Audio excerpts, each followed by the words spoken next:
Jean d'Ormesson, c'était bien. Premier chapitre, l'affaire dans le sac. Longtemps, je me suis demandé ce que j'allais faire de moi et des quelques saisons que des puissances inconnues, ou peut-être personne, avaient eu la bonté de m'accorder dans ce coin improbable de l'improbable univers. Voilà une question qui ne se pose plus. L'affaire est dans le sac. Les jeux sont faits, rien ne va plus. Les déroule encore, mais de plus en plus vite. Ou de plus en plus lentement, comme on voudra. Leur course se ralentit, leur course s'accélère. La fête tire déjà vers sa fin. J'en ressens du regret et une sorte de soulagement. C'était bien, vraiment bien, et ça va bien comme ça. Chapitre 2, le ravi de la crèche. Ce que j'ai aimé le plus au monde, je crois que c'était la vie. La mienne d'abord, bien sûr, je n'étais pas un saint.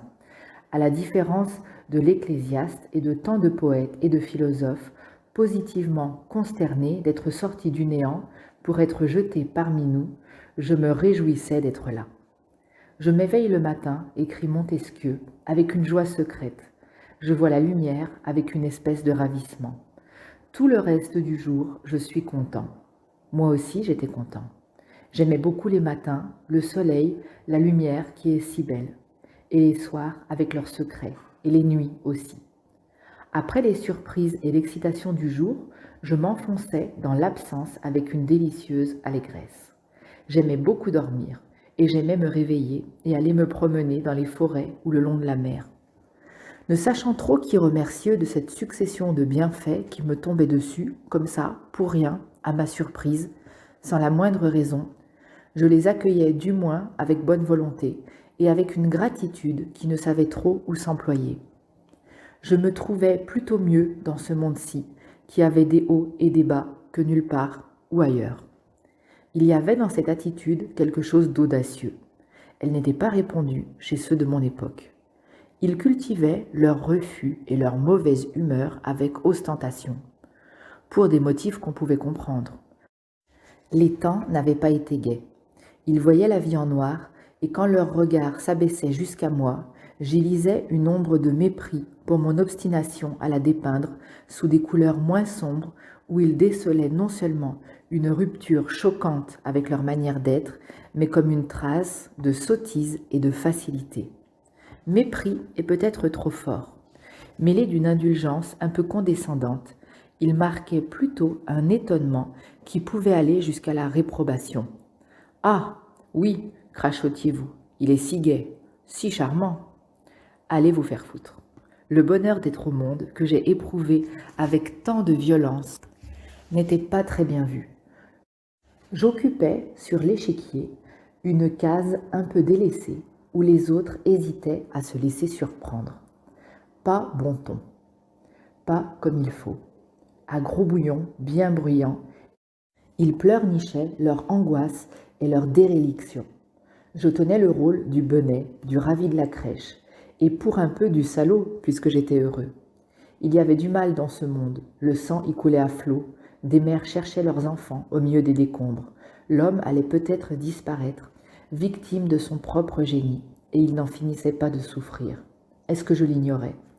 À côté des horreurs qui n'avaient jamais cessé de s'enchaîner, les unes aux autres, et en attendant les désastres qui ne pouvaient manquer de survenir, il y avait aussi des roses, des instants filés de soie à toutes les heures de la journée, de vieilles personnes irascibles qui laissaient derrière elles un souvenir de tendresse, des enfants à aimer, de jolies choses à lire, à voir, à écouter, de très bonnes choses à manger et à boire, des coccinelles pleines de gaieté sous leurs damiers rouges et noirs, des dauphins qui étaient nos amis, de la neige sur les montagnes, des îles dans une mer très bleue. J'étais plutôt portée au rire et à dire oui qu'aux larmes et à dire non. Plutôt à la louange et à l'émerveillement qu'à la dérision ou à l'imprécation. J'étais une exception. Quelle chance! Il y a toujours avantage à être un peu invraisemblable. Fin de la lecture du chapitre 2. Chapitre 3. Comme un lapin.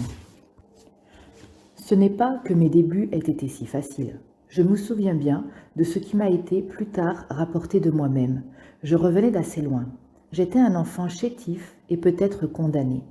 On me sauva à grand-peine, le lait m'empoisonnait, je ne le supportais pas. Ma mère, dans mes premières semaines, s'était à se tordre, j'étais une sorte de lapin, m'éleva au jus de carotte. C'est pour cette raison, j'imagine, que j'ai longtemps détesté les carottes et beaucoup aimé le lait et tout ce qui en provient. Vous me suivez? Je continue. J'étais frêle, pas très costaud. Un chien me renversa à Munich, sur les bords de l'Isar. Hitler prenait le pouvoir vers les 6 ou 7 ans. Curieux de tout, plutôt vif, un peu par-dessous, allergique et rêveur.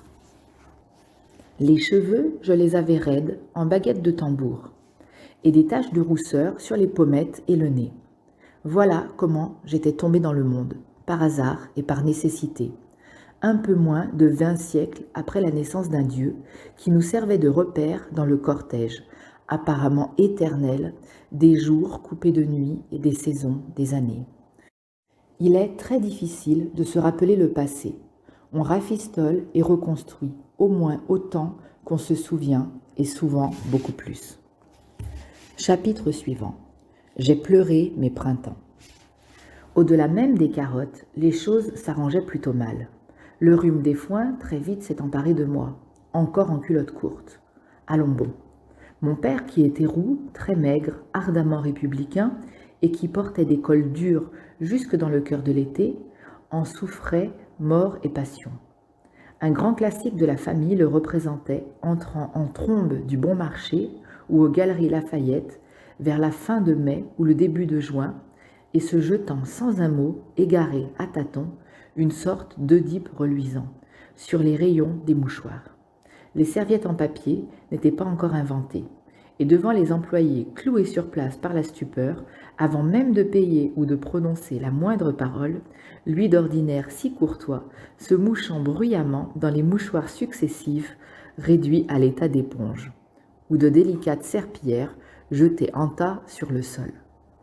Au printemps, dans sa jeunesse, pour essayer de survivre, il prenait le bateau pour Helgoland, qu'on appelait encore Heligoland, ou pour une île déserte de la Baltique sans la moindre végétation. Au printemps, dans la mienne, transformée en fontaine d'où les eaux jaillissaient par les yeux et le nez, bourrée jusqu'à la gueule de calmants violents qui me faisaient dormir et d'excitants plus forts encore pour tenter de me réveiller, je passais des concours, le visage en feu, des oursins dans les oreilles, les yeux brûlés par les larmes, entre les marronniers, les chevaux que j'aurais pu aimer et dont je fuyais comme la peste, la sueur et le crin, les figuiers dans les îles. Seule l'eau de mer me sauvait, et les herbes des champs ondulantes, meurtrières aux allures angéliques. J'ai éternué mon enfance et j'ai pleuré mes printemps. Chapitre suivant. Le passé et l'avenir. Nous appartenions, mon père et moi, à cette race malheureuse et bénie des nerveux qui est le sel de la terre. Sanguine, sans état d'âme, catholique et monarchiste, attaché à sa terre de taillis et de futaies vers la boucle de la Loire, à l'extrême nord de la Bourgogne. Cette Bourgogne pauvre et sans vin célébrée par Colette. La famille de ma mère était plus placide que nous deux. Elle aimait manger et boire, nous aimions discuter. Elle raffolait de calembours, nous vivions dans les rêves d'une société meilleure. Elle était enracinée dans sa puisaille natale où dormaient des étangs entourés de grands chênes et nous avions la folie des voyages. Elle regardait vers le passé, nous étions ivres d'avenir. J'ai déjà beaucoup parlé, ailleurs, un peu partout, et sûrement beaucoup trop, des deux lignées, d'un côté progressiste, de l'autre féodal, qui se recoupait en moi. Je n'ai pas l'intention, ce n'est pas si mal, mais il écrit toujours la même chose, de vous entraîner à nouveau dans les tourbillons de la grande mademoiselle qui fait tirer sur les troupes de son cousin Louis XIV, de Lauzun qui se dissimule sous le lit où sont couchés le roi et madame de Montespan, de Fouquet défendu contre Colbert et le roi par le plus illustre de mes prédécesseurs qui met au-dessus de ses intérêts l'idée qu'il se fait de son devoir, de madame de Sévigné, amie de Fouquet, et de tant d'autres, ivres d'amour pour sa fille, ni le Pelletier de Saint-Fragot, une des plus grosses fortunes du royaume, conventionnel, rigide, compagnon de Robespierre, assassiné par un garde du roi le jour de l'exécution de Louis XVI, héros, avec Marat de la Révolution, mon arrière-grand-père. La question que je me pose est de savoir si et comment chacun d'entre nous peut devenir autre chose que la copie de ses parents et de toutes les générations qui les ont précédés. Comment ça marche tout ça? Mon père et ma mère avaient l'un et l'autre les yeux bleus. Mes yeux aussi sont bleus. Mon père avait le rhume des foins, j'ai le rhume des foins, comme lui. Ma mère et le père de ma mère n'avaient pas une haute taille, je ne suis pas grand non plus. Beaucoup de Bois-Seglin sont sourds, j'entends déjà moins bien. On s'étonne souvent de voir les enfants ressembler aux parents. Le plus surprenant est qu'ils n'en soient pas la réplique. L'histoire ne se contente pas d'être une simple répétition. Il y a, comme qui dirait, un jeu dans nos petits mécanismes. Il y a de l'incertitude, de la nécessité. Je ne suis pas tombée du ciel, je sors de quelque part. Mais justement, j'en suis sortie. Comment la liberté s'y prend-elle pour se frayer son chemin au travers de l'hérédité? C'est à mes parents, aux parents de mes parents, à leurs grands-parents, jusqu'à la nuit des temps, que je dois, je suppose, mais j'en sais vraiment rien, d'avoir déjà vécu assez vieux.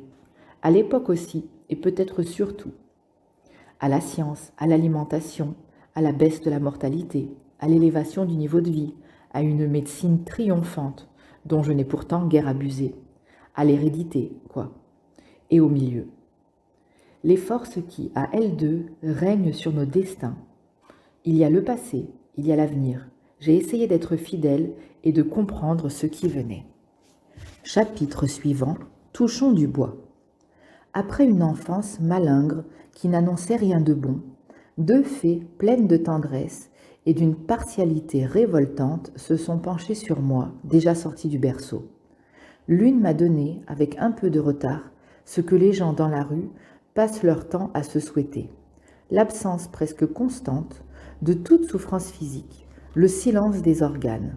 L'autre, moins rustique et tout aussi puissante, m'a fourni les moyens refusés à tant d'autres qui étaient plus doués que moi, d'apprendre à compter, à lire, de fréquenter des écoles, de rencontrer, grâce aux livres à qui je dois presque tout, les meilleurs esprits de tous les temps. Je suis, plus que personne, ce que les journaux de nos jours ne cessent de dénoncer, une vieille baderne arriérée, enfoncée jusqu'au cou dans ses souvenirs évanouis, écrasée sous ses privilèges. Enfant des chasses à courre et des bibliothèques, je suis le dernier des Mohicans, le dernier Abencerrage, une sorte de pierre témoin des époques disparues. Mon père, dans sa jeunesse, avait dû, je crois, d'après certains murmures, faire soigner des nerfs fragiles. C'était une maladie de l'époque. Aujourd'hui, j'imagine qu'elle porterait un nom savant, mais je ne sais pas lequel. Je n'ai rien connu de tel, ni de pire non plus, ni même de moins grave, presque rien du tout. Pas même l'appendicite, ni l'ENA, des trucs invraisemblables et un peu risibles dont personne ne parle plus. Les végétations, les amygdales. Mes parents, plus que moi, gardaient de toute cette boucherie sanglante et sans doute inutile un souvenir épouvanté. Quelques points de suture comme tout le monde. J'ai échappé aux guerres qui faisaient rage autour de moi, aux poteaux d'exécution, à la déportation, à l'Indochine, aux Aurès, aux bombes dans les avions, aux noyades, aux chutes de cheval, aux tonneaux sur le verglas, à l'assoupissement au cours des longues routes de nuit vers la Toscane ou les Pouilles. J'ai pu poursuivre des études que j'aurais voulu sans fin, comme le personnage ridicule du duc de Maulevrier dans Habits verts de Flers et Cavaillet. Je me suis bien portée. Touchant du bois, j'ai eu de la chance. J'espère que, si souvent malheureux, les hommes me la pardonneront. J'en remercie les dieux. Le plus souvent, presque toujours, le matin en me levant, le soir en me couchant, je me suis sentie bien. Ces heureuses dispositions n'ont pas peu contribué à me faire aimer la vie. Je n'avais pas besoin de me monter le bourrichon, de me jeter dans le lyrisme, de me noyer dans l'alcool ou les amphétamines, de partir pour le Népal ou les déserts d'Arabie, de chanter les grenades ou les citronniers dans les jardins d'Andalousie, ou de l'Afrique du Nord, de dialoguer avec la nature, ni de lui donner la parole dans des prosopopées fabriquées. J'étais content comme ça. J'ai déliré assez peu, et peut-être trop peu. Je n'ai pas fumé beaucoup de joints, je n'ai pas tâté de l'héroïne, ni poudre ni seringue. J'ai dormi plus que de raison, un côté demeuré aqua et sapone. J'ai toujours été, comme chez moi, dans ma peau. Je regardais, j'écoutais, je me promenais dans le monde autour de ma chambre. Je lisais de bons livres, et même parfois de ces journaux qui sont, comme chacun sait, la prière du matin et du soir du misérable homme moderne. Je n'aurais pas donné, pour un empire, ma place de vivant installée par hasard, par miracle, par erreur, par l'opération du Saint-Esprit, dans cette banlieue retirée où se passe en famille et à notre seule intention tout ce qui peut se passer. Chapitre suivant, un chemin de cendres. J'y suis, dans cette banlieue, resté un bon bout de temps. Il m'arrive, les jours de pluie ou de désœuvrement, de feuilleter des vies d'écrivains ou de regarder l'âge où ils s'en vont, comme Michel-Ange ou Titien, quelques-uns et même de très grands, Homère, Goethe, Chateaubriand, Hugo, Tolstoï, ont la chance, si c'est une chance, de partir à cet art. Beaucoup meurent tôt, souvent, de Vigile, de Dante, de Shakespeare, à Balzac, à Baudelaire, à Flaubert ou à Proust, épuisés sans doute par un travail poursuivi jusqu'au bout avec acharnement, aux environs de 50 ans. Un peu plus, un peu moins. Du Bellay à 37 ans, Pascal à 39, parfois vers 30 ans et parfois même plus tôt. Des poètes surtout, Catulle, Properce, Perse, Lucain, Katz ou Shelley, Lautréamont et tant d'autres. Kleist et Pouchkine trouvent une mort violente entre 30 et 40 ans. Rimbaud cesse d'écrire autour de 21 ans. Radiguet meurt à 20 ans. Si j'étais mort avant 30 ans, je n'aurais rien écrit du tout. Rideau. Aucune trace de mon passage dans ce monde si plein de bruit. Quel silence tout à coup. Quel calme, quel repos. Si j'étais mort, à 50 ans, j'aurais laissé 2 livres, La gloire de l'Empire et Au plaisir de Dieu, qui ont fait parler de moi dans les journaux de l'époque et à la télévision, qui ont été lus à Bucarest, à Séoul, dans le Connecticut, et dont il est au moins douteux que personne se souvienne vers la fin de ce siècle. Parce que j'ai vécu plus vieux, j'en ai écrit encore plusieurs dont le destin d'éternité ne me paraît guère mieux assuré et qui m'ont valu quelques lecteurs. En littérature, comme ailleurs, on avance aussi à l'ancienneté. Je n'ai pas fait grand-chose, mais j'ai vécu.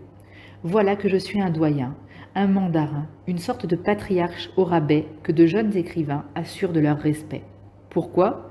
Parce que j'ai évité de mourir. Pour la seule raison que je n'ai pas disparu et que j'ai persévéré dans l'être. Je suis passé insensiblement, de façon un peu mystérieuse, du statut d'apprenti ambitieux au statut de maître vénéré, ou plutôt, en d'autres termes, de celui de jeune con à celui de vieux con. En me retournant sur mon passé, je peux mesurer avec orgueil le chemin de cendre parcouru, de feu peut-être, car j'ai vécu, de cendre, car je mourrai. Chapitre suivant. Ah, vous écrivez. Qu'ai-je aimé dans cette vie que j'aurais tant aimé ? C'est une question que chacun de nous, à moins de se résigner à passer pour un veau, doit bien finir par se poser. Il y a, dans toute existence, au moins 2 interrogations auxquelles se mêle un peu d'angoisse. L'une au début, que faire ? Elle m'a tourmentée jusqu'aux larmes. L'autre à la fin, qu'ai-je donc fait ? Un de mes oncles lointains avait répondu sur son lit de mort à cette dernière question en murmurant à mon grand-père, capitaine de cavalerie qui se tenait à son chevet, « Jacques, j'ai bien mangé ». Et il est parti pour toujours. J'ai souvent cité la réponse de Gaston Gallimard, l'éditeur de Guide, de Proust, de Valéry, de Claudel, d'Aragon et de Céline. Les bains de mer, les femmes, les livres. Je la prendrai volontiers, dans l'ordre, à mon compte. Les livres, moi aussi, je les ai beaucoup aimés. J'ai commencé par en lire, souvent avec passion. J'ai fini par en écrire avec un peu d'inconscience. Qu'ai-je fait ? J'ai travaillé. Peut-être, je ne sais plus.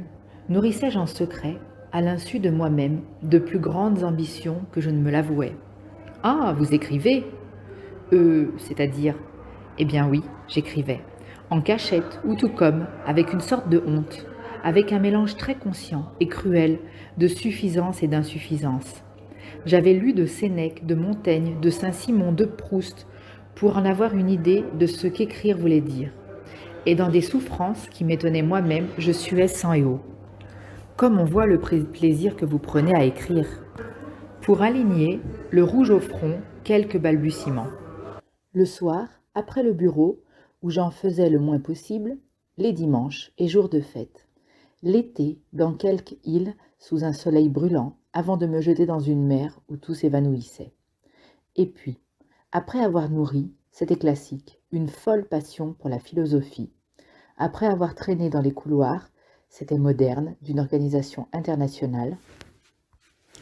Après avoir dirigé un quotidien du matin, et pas le moindre, je vous prie de croire, l'écrivain du dimanche en est venu, sur le tard, à se changer en quelque chose. Je quittais Charybde pour Scylla, comme un écrivain des jours ouvrables. J'entrais dans un bagne aux couleurs de paradis dont je n'avais jamais rêvé. Fin de la lecture de la première partie. Donc on va résumer rapidement cette première partie du livre C'était bien de Jean d'Ormesson et peut-être définir un ou deux mots qui sont pas faciles à comprendre. Alors, il commence par une toute petite partie où il nous dit que l'affaire est dans le sac. Donc dans cette toute petite partie, il dit que globalement, il arrive à la fin de sa vie et que soit les dés ralentissent, soit les dés accélèrent, mais que en tout cas, il arrive à la fin de quelque chose. Jean d'Ormesson était déjà très vieux quand il a écrit ce livre. Ensuite, il écrit une partie qui est magnifique, qu'il appelle le ravi de la crèche. Alors dans ce petit chapitre, il explique qu'il est heureux. Il explique qu'il aime la vie, qu'il apprécie tout dans la vie. Et il s'en excuserait presque auprès des autres parce que l'ambiance moderne est plutôt à la morosité et il est plutôt de bon ton de se plaindre de ses malheurs que d'aimer la vie. Mais lui, il est résolument optimiste parce qu'il aime tout. Il aime se réveiller, il aime voir la lumière du soleil, il aime ce monde et cette vie. Je vais définir juste un mot de ce passage que je ne connaissais pas, que j'ai dû aller chercher.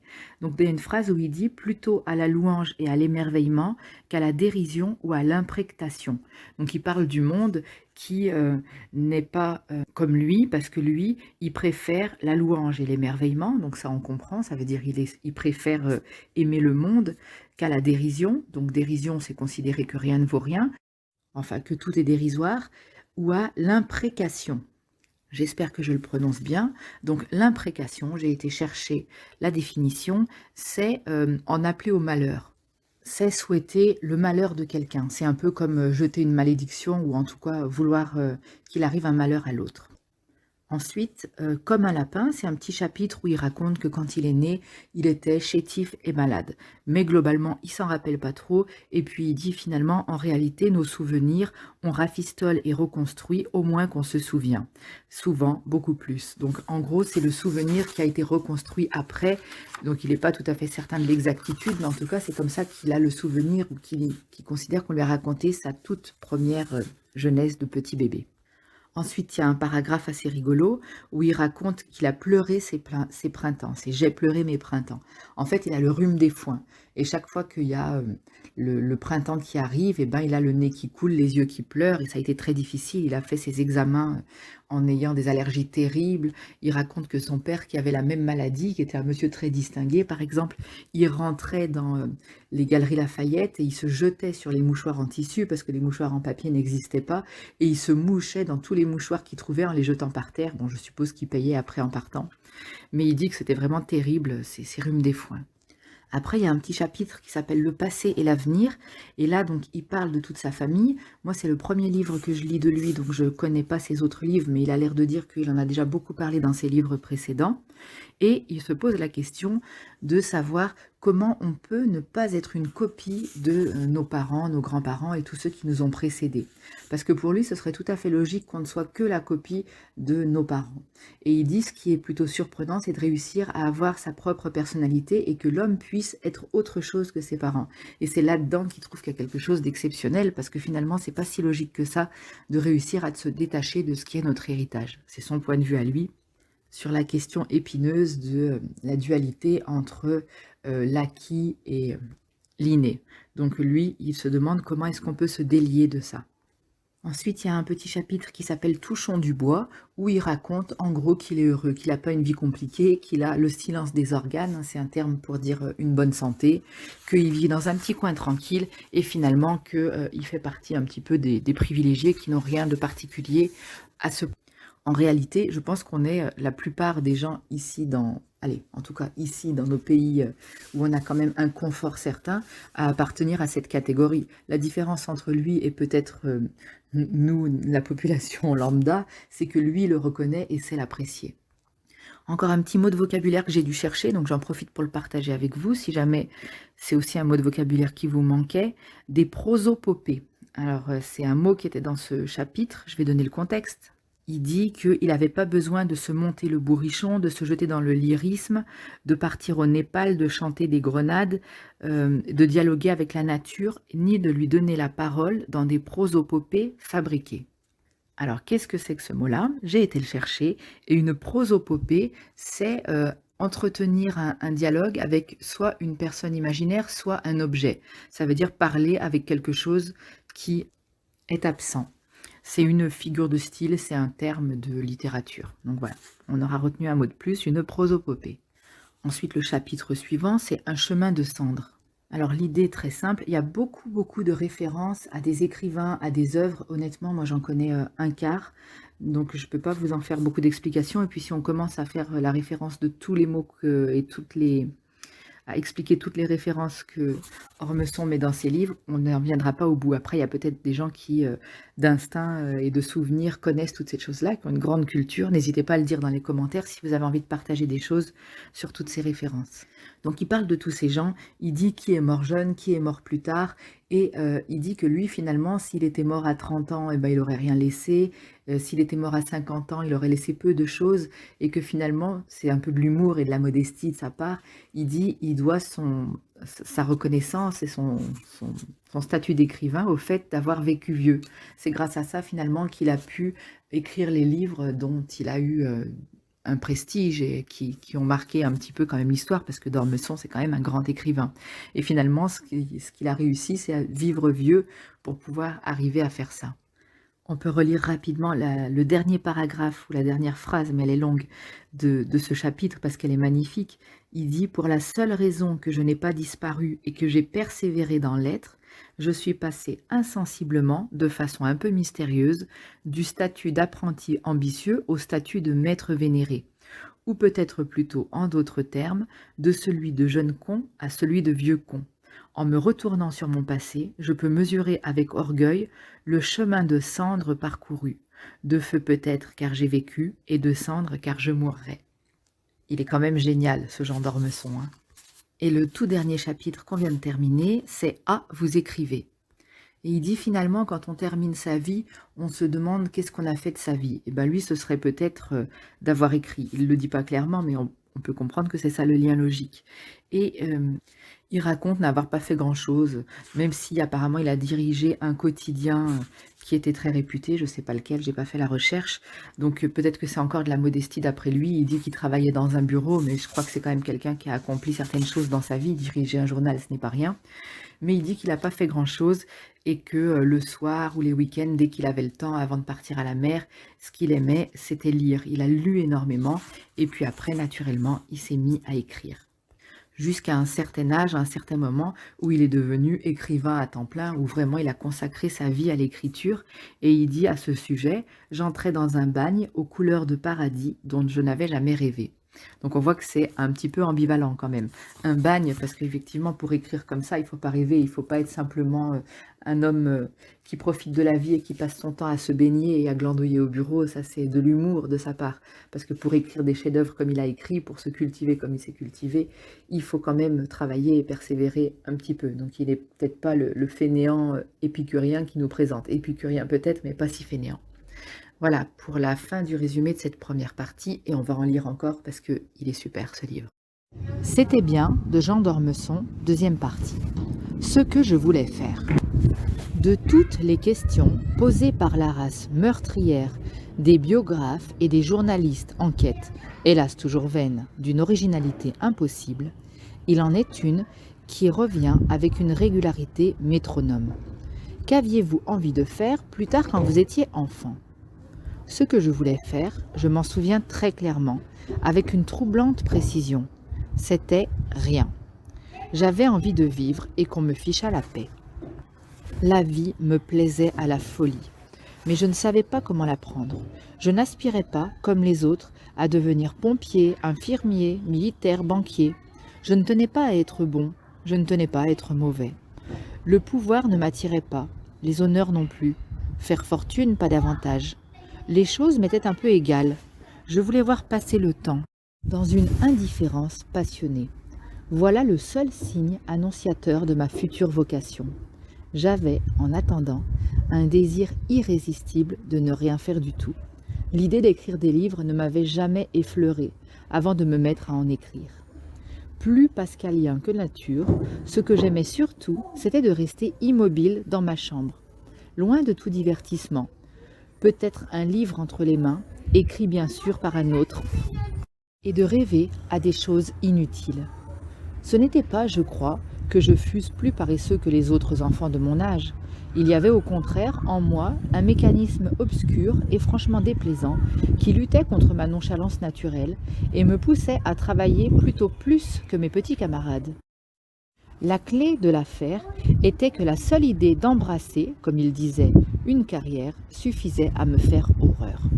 Suivre une voie plutôt qu'une autre, devenir préfet ou chimiste, m'installer dans un bureau ou devant un établi, m'était insupportable. Tout choix me semblait un suicide. J'étais dès l'enfance trop heureux dans le présent pour m'engager dans le futur sur un chemin qui écartait tous les autres. J'aurais voulu flotter au-dessus du monde et laisser ouvertes toutes les portes qui menaient vers l'avenir. C'était, je le savais bien, une mauvaise solution. Il aurait fallu me limiter, me jeter dans l'action, prendre un chemin presque au hasard, à la limite n'importe lequel, et poursuivre jusqu'au bout avec résolution. C'était comme ça, paraît-il, qu'on devenait un homme. Avais-je envie de faire ce qu'il fallait pour devenir un homme? De prendre un état, selon la formule de l'époque, de renoncer à tous les autres. Un tel courage aveugle était au-dessus de mes forces. Tout me paraissait possible, rien ne me paraissait nécessaire. Rien ne me tentait plus que le reste. De temps en temps, je me voyais en chirurgien, en cardinal, en chef d'orchestre, mais les leçons de piano que je devais à ma mère s'achevaient toujours dans des drames.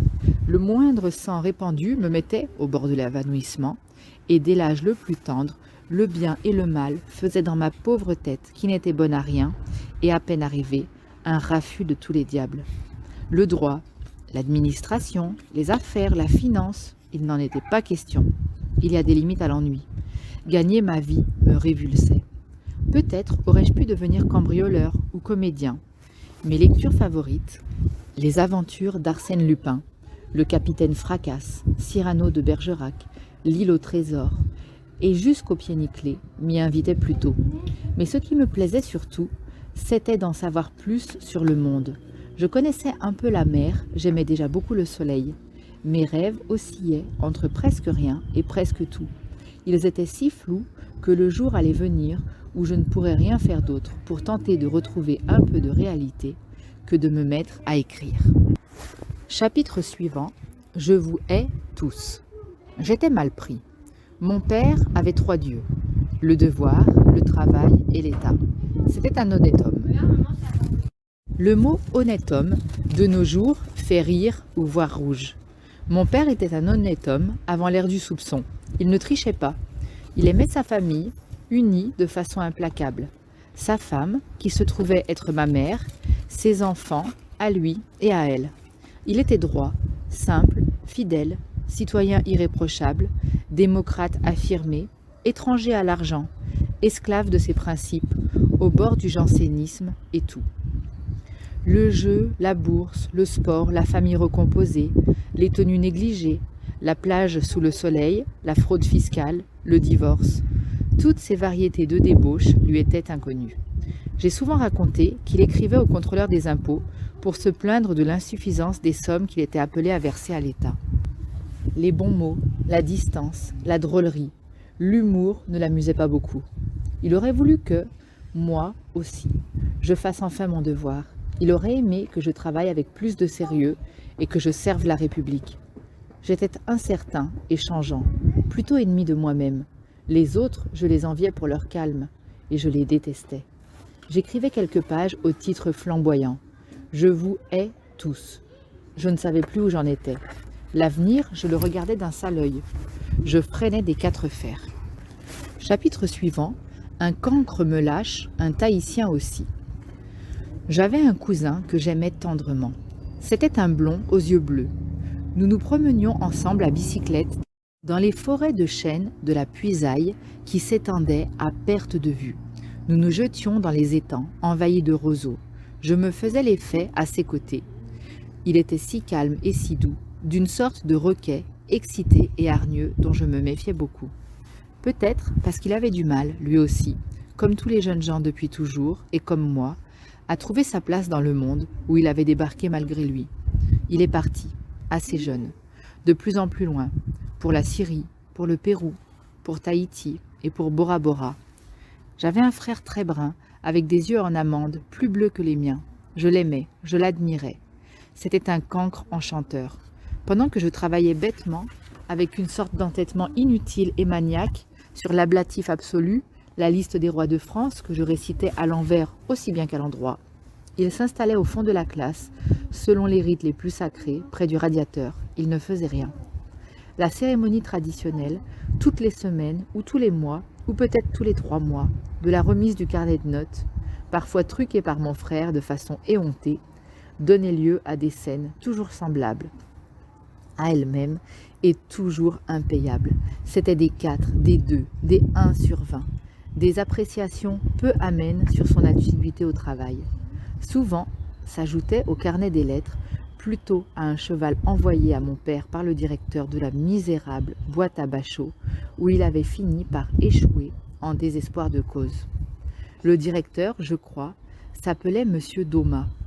Il m'apparaissait comme la réplique vivante du directeur de l'école où sévissait Topaz, le héros de Pagnol, dont j'avais lu les exploits dans la petite illustration. Mon père parlait avec gravité. Ma mère se tordait les mains. Mon frère se dandinait.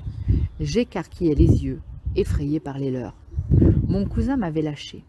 Mon frère finit par me trahir aussi.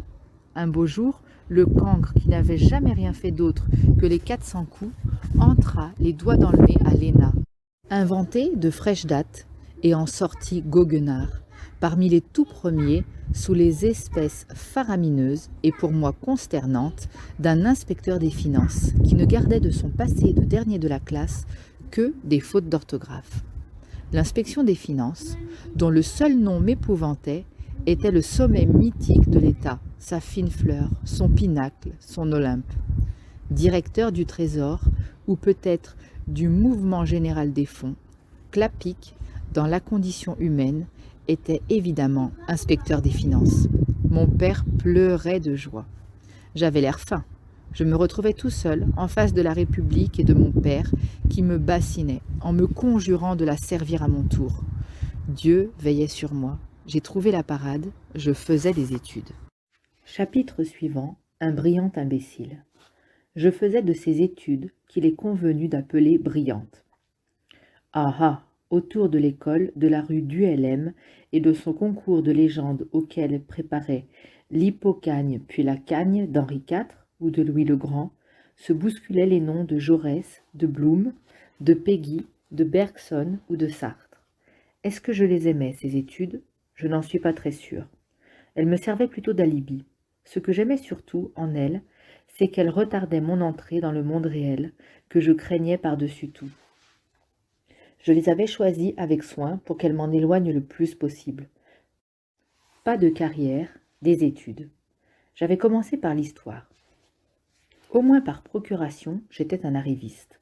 J'avais un faible pour l'entrée des vainqueurs dans les villes pavoisées et pour ces destins éclatants qui, sortant de presque rien, frôlant les abîmes, déjouant tous les pièges, finissaient par le triomphe et par une gloire un peu lassée.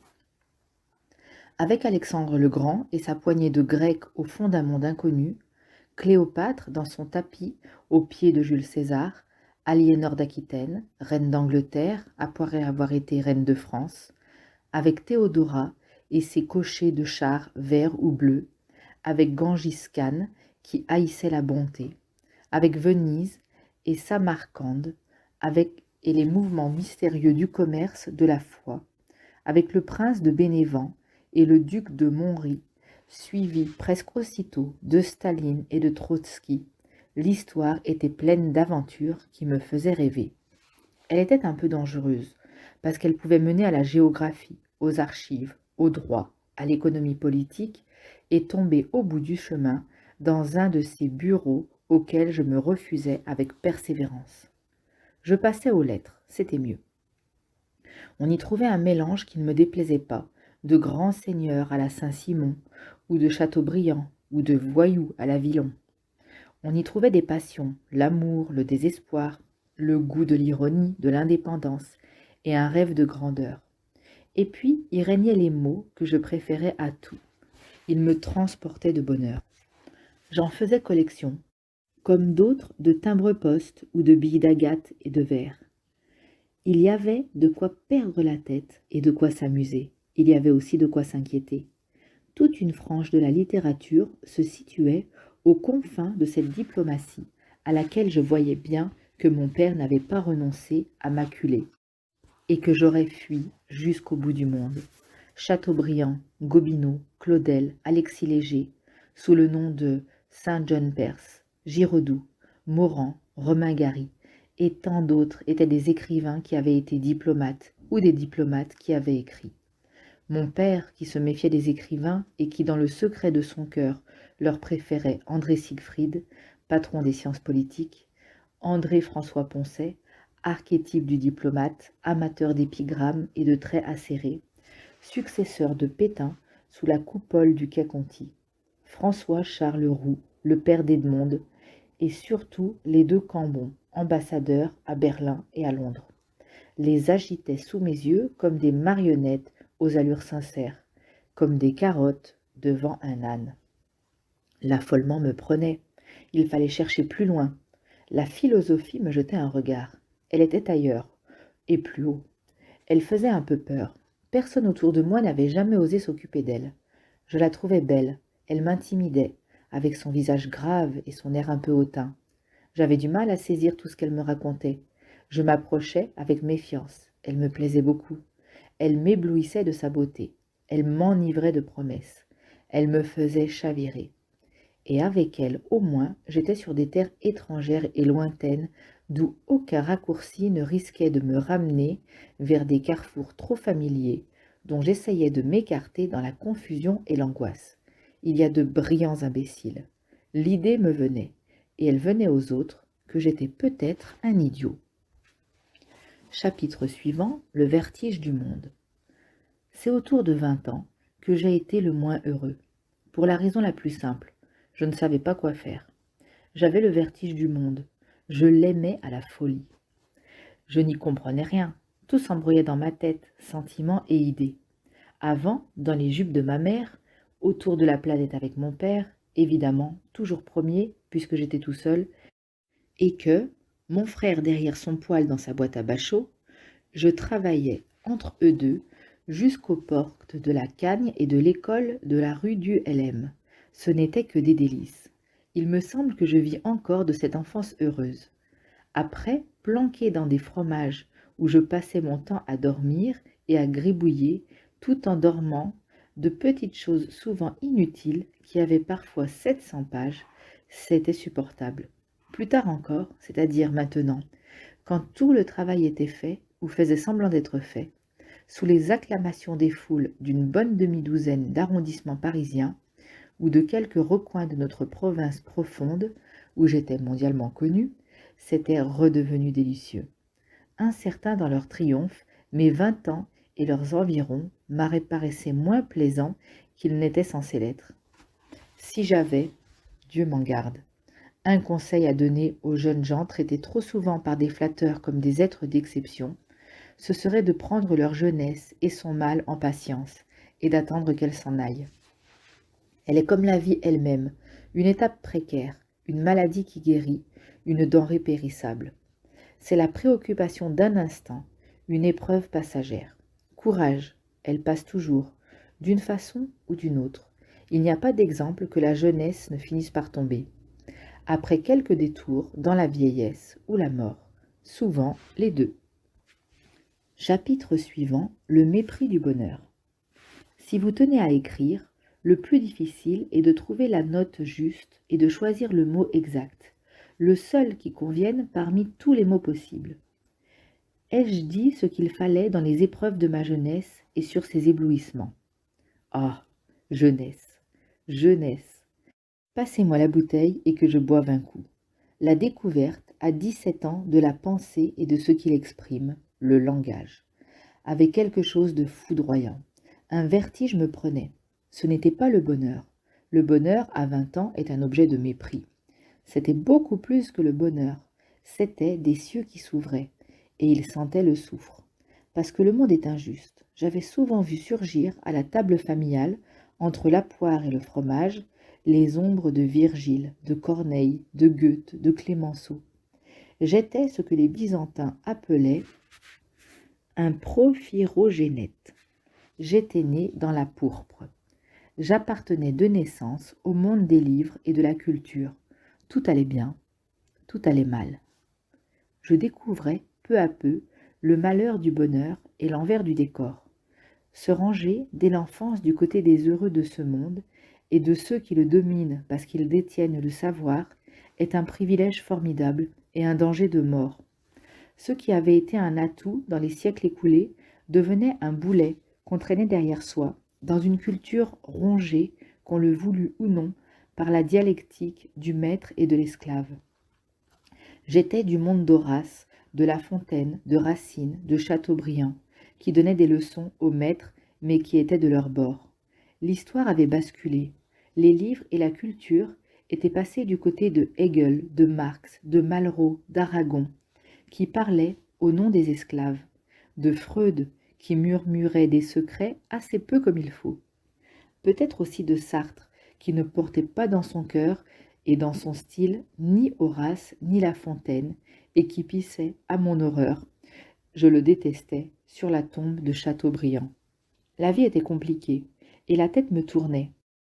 Je tenais, par beaucoup de fils, à ce monde évanoui, dominé par le passé, plein de souvenirs et de rites, que j'ai essayé de décrire dans Au plaisir de Dieu, mais je ne lui appartiens pas tout entier.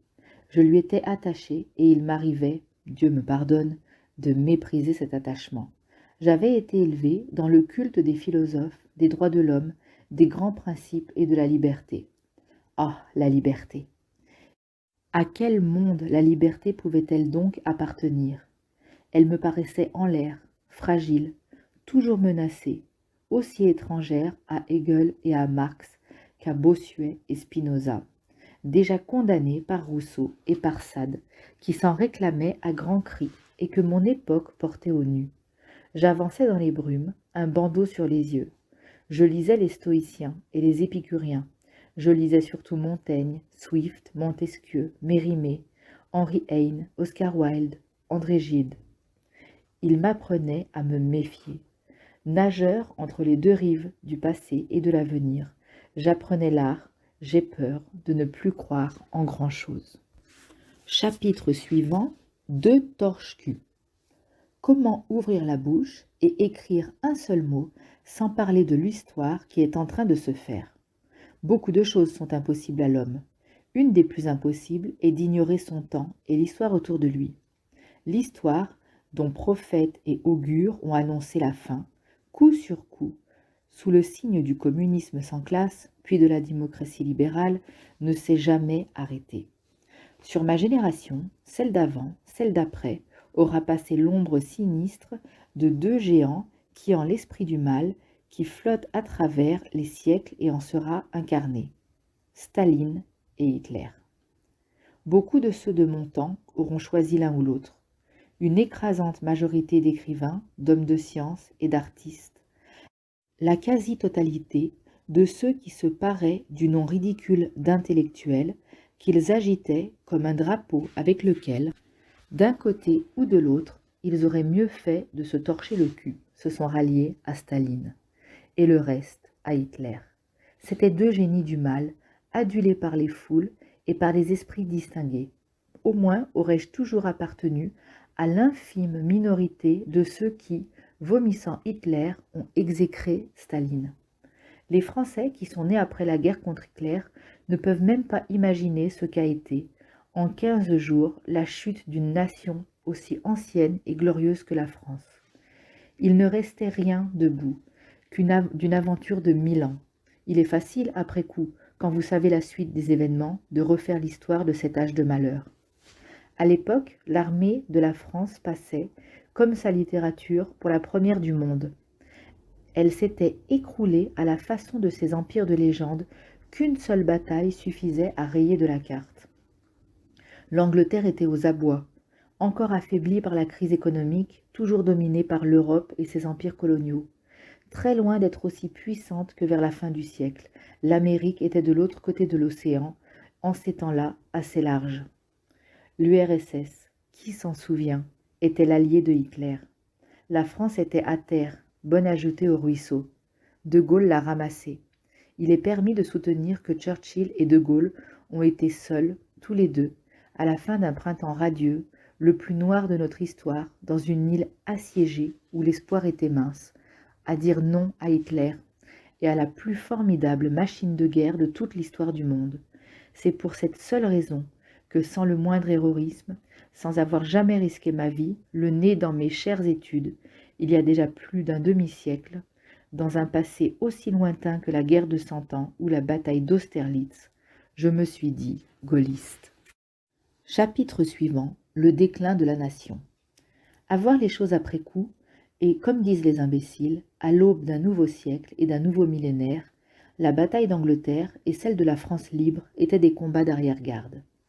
Nous le savons bien aujourd'hui, la grandeur des nations, de la nôtre en tout cas, est déjà derrière nous. L'Angleterre sortait épuisée de sa lutte héroïque et longtemps solitaire. Victorieuse grâce à De Gaulle, la France était aussi vaincue. Il n'était pas impossible que les Français aient été écrasés en 40, parce que l'idée de nation était déjà, chez eux, profondément affaiblie. Il est permis de s'en désoler. Le nationalisme appartient à ce monde évanoui dont je voyais le souvenir se défaire sous mes yeux. L'Europe, d'une façon ou d'une autre, marque le déclin de cette nation que le général, après tant d'autres Français pendant des siècles et des siècles, avait aimé d'amour. Personne ne croit plus que son pays soit supérieur aux autres, ni qu'il se confonde avec le bien et avec la vérité. L'entropie est en marche. Nous entrons dans un âge où de la confusion, où pour le meilleur et pour le pire, tout ce qui distinguait les hommes et leur fixait des bornes finit par se dissoudre. À travers les remous et parfois les épreuves, nous allons vers l'Europe, et au-delà de l'Europe, vers les grands blocs régionaux, et au-delà des grands blocs, vers l'unité planétaire. Si belle dans nos livres d'histoire, si précieuse dans nos souvenirs, si chère à nos cœurs, la nation est quelque chose comme le système féodal ou la monarchie absolue. Elle tombe déjà dans le passé. Fin de la deuxième partie de la lecture de C'était bien de Jean d'Ormesson. On va résumer la deuxième partie de C'était bien de Jean d'Ormesson. Alors, le premier chapitre de cette partie, c'était ce que je voulais faire. Il commence son chapitre en disant qu'on demande souvent à Jean d'Ormesson, quand on l'interviewe, parce que c'est un écrivain célèbre, qu'est-ce qu'il voulait faire quand il était enfant, en espérant une réponse originale. Et lui, ce qu'il avait envie de faire, c'était rien. C'était profiter de la vie et surtout pas de se projeter. Il dit qu'il préférait garder tous les champs du possible ouverts. Et il rêvait beaucoup. C'était un enfant très rêveur. Et il termine son chapitre en disant que finalement, tant de rêves, ça n'aurait pas été supportable s'il n'avait pas fini par se mettre à les écrire. Le chapitre suivant s'appelle « Je vous hais tous ». Alors là-dedans, il commence par parler de son père qui était un honnête homme.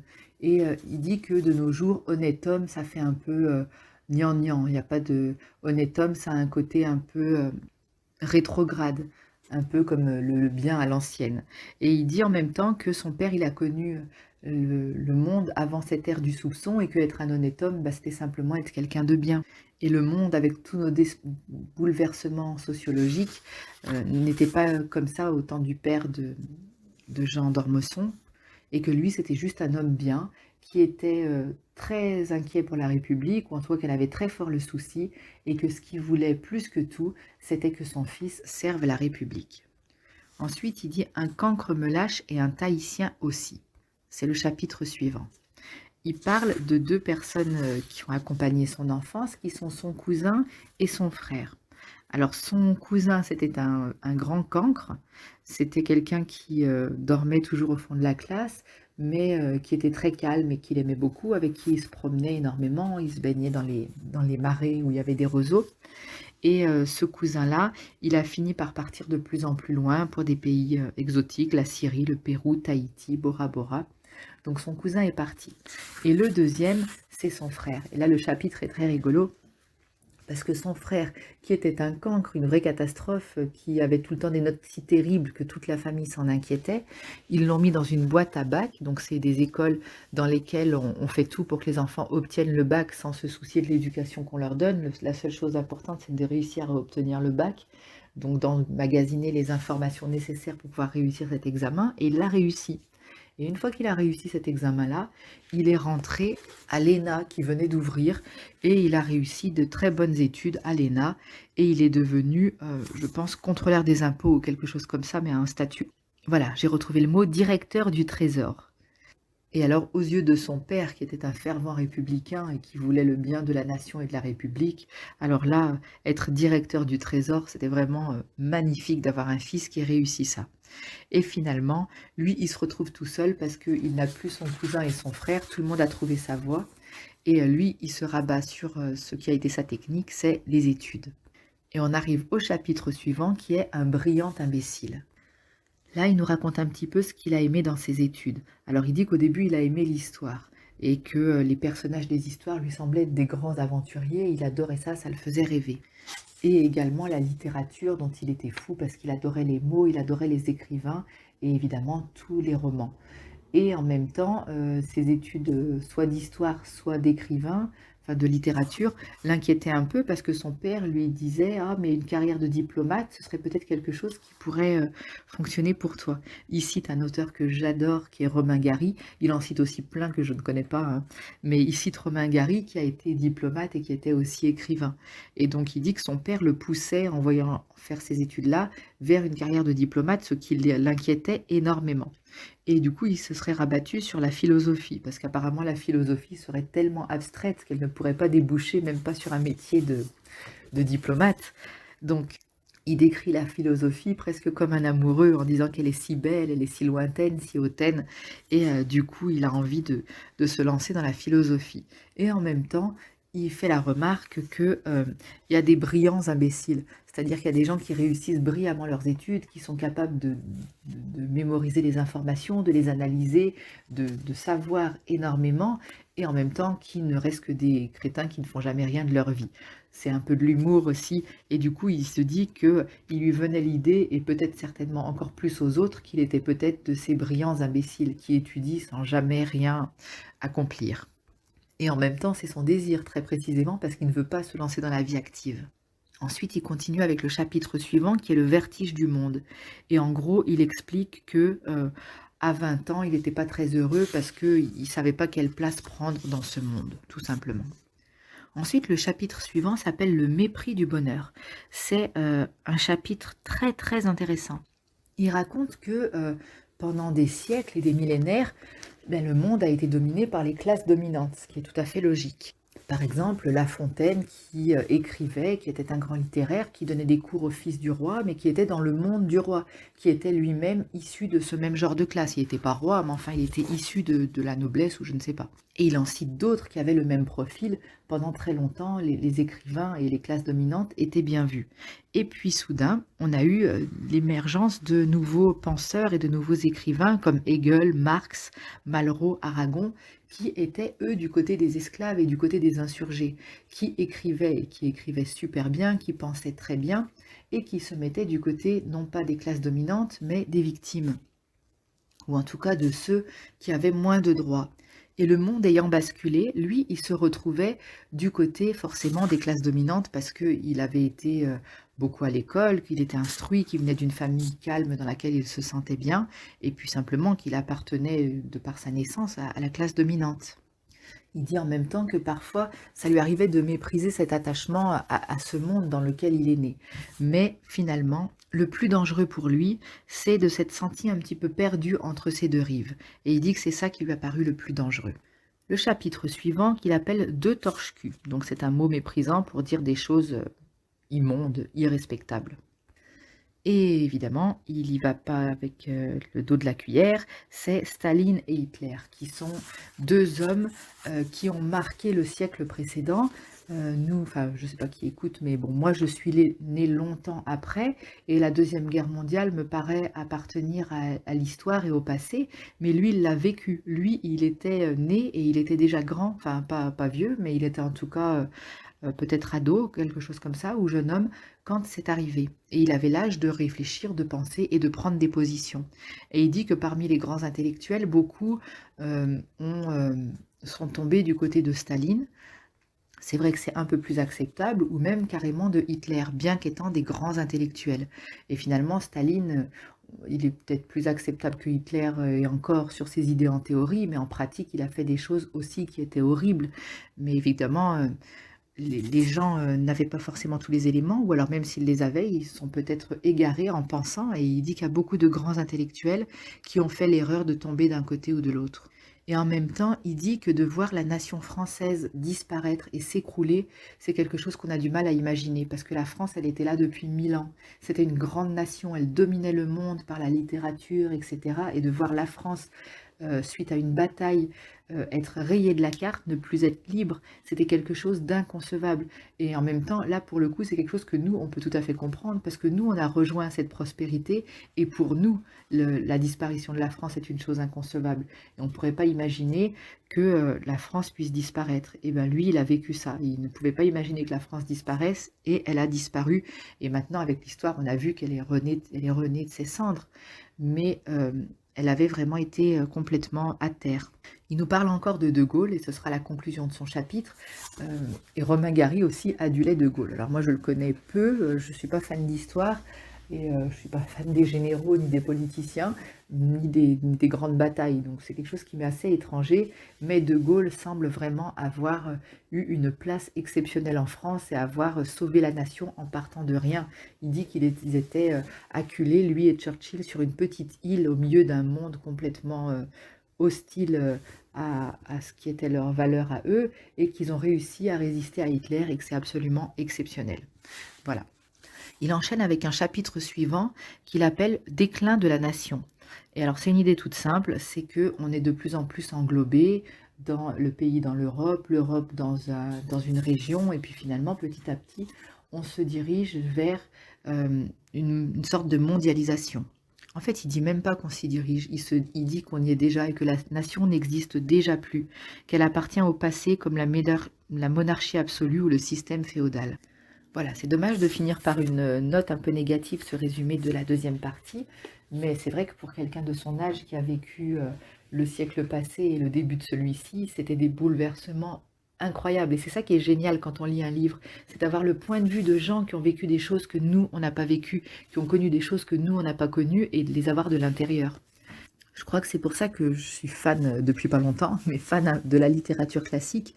C'est parce que c'est comme si on pouvait retourner dans le passé et entrer dans la tête de quelqu'un. Voilà, à la fin du résumé de cette deuxième partie de C'était bien de Jean